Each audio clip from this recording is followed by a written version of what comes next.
Bismillahirrahmanirrahim. Assalamualaikum warahmatullahi wabarakatuh.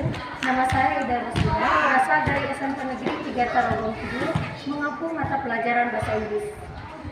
Pada kesempatan ini, saya akan memberikan praktik mengajar dengan tema pembelajaran berdiferensiasi dengan menggunakan teknik spesies untuk menumbuhkan literasi siswa dalam mata pelajaran bahasa Inggris di kelas 9 dengan mengambil tema analisis silabi.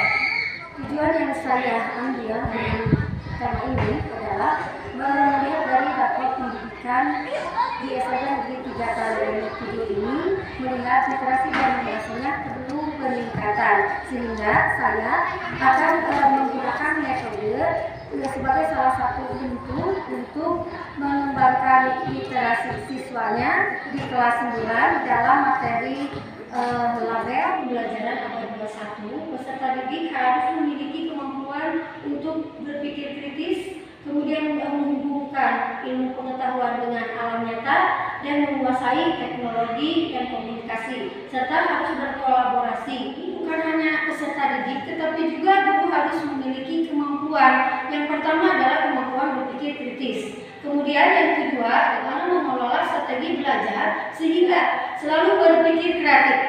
Yang keempat adalah keterampilan memanfaatkan media dan sumber belajar. Dari situasi tersebut, maka saya menemukan adanya masalah kosakata yang dimiliki oleh peserta didik untuk mencari kata-kata dalam kamus, kemudian internet atau Google Translate. Kemudian yang keduanya, pemanfaatan media dan sumber belajar, peserta didik kurang mencari informasi saat pembelajaran. Kemudian yang ketiga, belum optimalnya metode dan teknik pembelajaran yang inovatif dan kreatif menyebabkan peserta didik kurang termotivasi belajar dengan baik. Yang keempat adalah melaksanakan asesmen diagnostik sehingga tidak mengetahui bakat dan karakter siswa.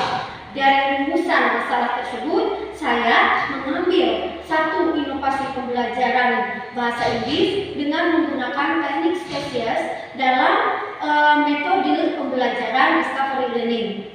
Nah, tujuannya saya ingin siswa itu bisa memiliki kemampuan berbicara, kemudian kemampuan untuk berkomunikasi. Assalamualaikum warahmatullahi wabarakatuh. Waalaikumsalam warahmatullahi wabarakatuh. Today I'm fine, thank you. And you? I'm fine too. Okay, now we are going to study English and come back again. Let's try together with the channel of the class. Study English, let's pray together. Start. Finish. Greeting to our teacher. To study now, I have one question for you, and you have to still remember about kesepakatan kelas. Masih ingat? Ya. Apa sih kesepakatan kelas kalian ketika belajar bahasa Inggris? Harus tidak ngobrol, tidak tidur, harus konsentrasi. Now, listen to me. I have two questions for you. The first, if you are sick, what must you do? If you are minum obat, do you know about the English? What is the minum obat? Right.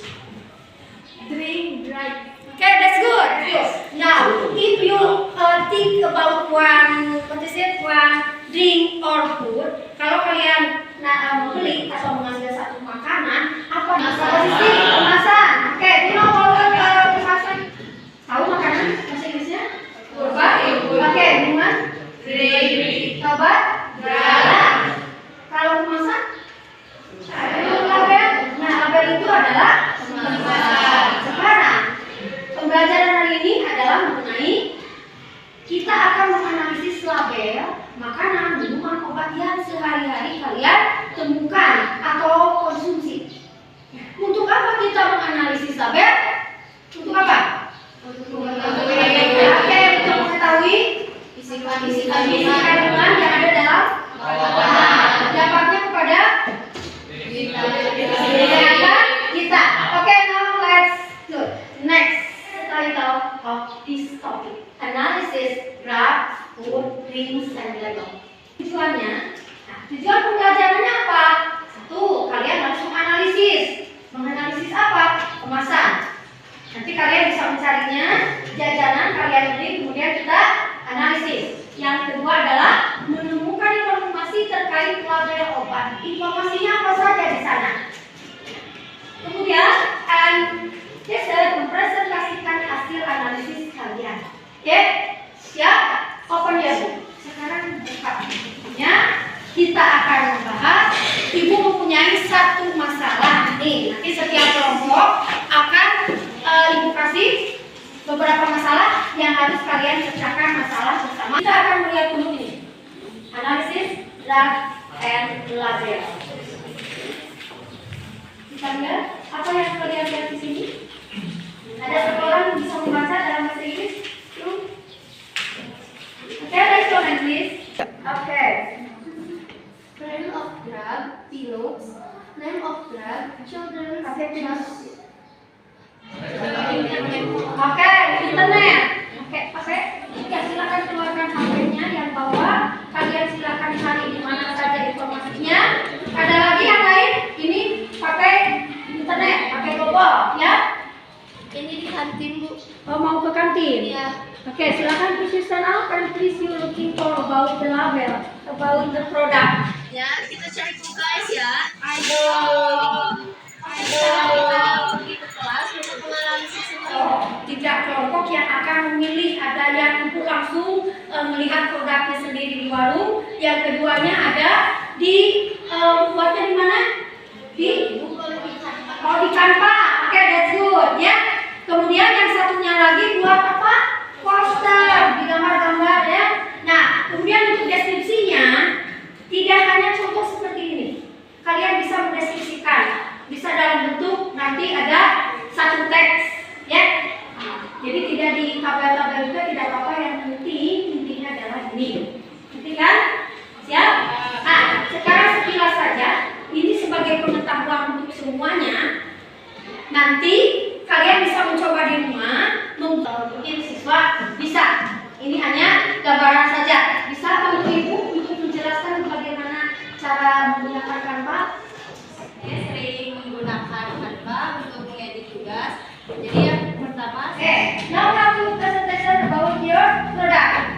Group 1. Please come here. present analysis food. Brand of product is Nabati. Name of product is Choco. Name and drug. Kelompok kami tertarik untuk langsung membeli ke kantin, kemudian ke UKS. Produk Nabati. Name of product time break. Content amount 26 gram. Untuk menganalisis produk dengan cara pertanyaan, deskripsi, serta tabel. Yang pertama ada question. Number 1. What is the name of the product? The name of the Satu kesimpulan dari apa itu analisis label obat, makanan, dan minuman. Siapa yang mau mencoba? Oke, bisa Oke.